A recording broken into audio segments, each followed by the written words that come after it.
So this week, I am answering your questions. I've had a lot of people reaching out, not just about arrowheads, but about everything, about the ranch, about the land, and about my family, about what I actually do. And since I'm in Colorado this week for work, I thought I would just slow down in this beautiful scenic place and answer some of these questions. But full transparency, right now it feels like about 10 degrees and I am not used to this weather. I'm from South Texas and I am not built for this. So I didn't spend any time this week at the ranch. I figured this would be a good time to slow down, record an episode here, and actually answer some of these questions. And just to be clear, I am still learning all of this. So question number one, how many acres does your family have? And this is harder to answer than you might think. Over the years, the Blaylock family has owned close to about 2,000 acres. Right now, I would estimate that collectively, Blaylocks own about 1,200 acres.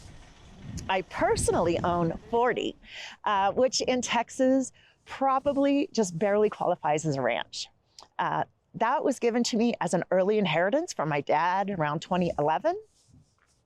My brother runs cattle on about 600 or 700 Blaylock acres, I'm guessing, but that doesn't include 3 or 4 additional cattle leases that he has.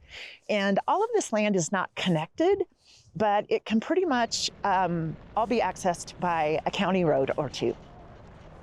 How did your family accumulate this land?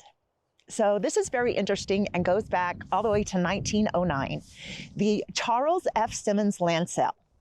My great-grandparents, Alfred and Mary Ellen, came from Comanche, Oklahoma, in a covered wagon, chasing the land of milk and honey. Cool summers, warm winters. You know, this is how Dr. Simmons described this South Texas land in his ads. I'm freezing to death, which if you know anything about South Texas, it sounds a little funny. But people came anyway. People came from all over the United States to Christine, Texas. And over time, Blaylocks bought land slowly, small pieces at a time, often through tax sales or when neighbors would go back to where they had came from. The people chasing the dreams of owning Texas land Dr. Charles Simmons offered are referred to as Simmons suckers. And I don't think this is a complimentary term. But people bought into the dream anyway, without fully understanding what they were stepping into. What do you do for a living? Well, if you haven't guessed, ranching is not my full-time job. I'm actually a professional photographer where I run 2 different photography brands. One is for weddings and the other is for corporate events. I host 3 podcasts and I also write educational books for couples wanting to get married. I also author the Burn and Bloom journaling series and Selfless Plug. You can find all those books on Amazon. Are you a full-time rancher? No, I am not even close. I am very much considering myself a full-time farm and ranch student right now. What are your plans for the ranch? This is the question that I think about most often. And I don't fully know yet, but I do know this. I want the ranch to be able to support itself. I don't ever want it to become a financial burden that might force future Blaylocks to let it go. Yes, so I've been exploring everything: cattle, goats, chickens and eggs, black soldier fly larvae, butterflies, bees and honey. I'm open to your comments. Let me know what you would do. If you're curious about this life or just want to see how all of this unfolds, stick around. How many cows do you have? I won't give you exact numbers because I learned this lesson early. I asked my dad once as a young teenager, how many cows they had. And he told me he might as well hand over his bank statement to me. And I knew immediately that I had asked a rude or probing question. But I will say this. I get to pick out 5 cows from my dad's herd, and I'll start there. So what has been the hardest part about this? I would say doing this without my dad.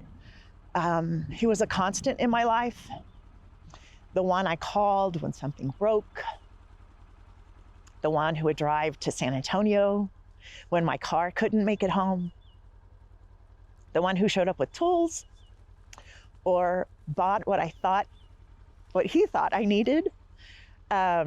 He always had what I needed. And doing this without him is hard. It's very hard. What has surprised you the most? Just how much all of this is just about paying attention. Did you always know you'd become a rancher? No, not necessarily, though I have always loved, our family land and felt deeply connected to it. Coincidentally, I had been talking to my dad about having a small herd in retirement after I get finished with photography. Do you enjoy it? Yeah, I really do. I love being outside. I love fresh air. I love the outdoors and animals. I love hard work and seeing the results of hard work. And it also makes me feel close to Dad. And this just checks all the boxes right now. Why are you sharing this? I love creating things, and because people are learning and changing too. What am I most excited to learn?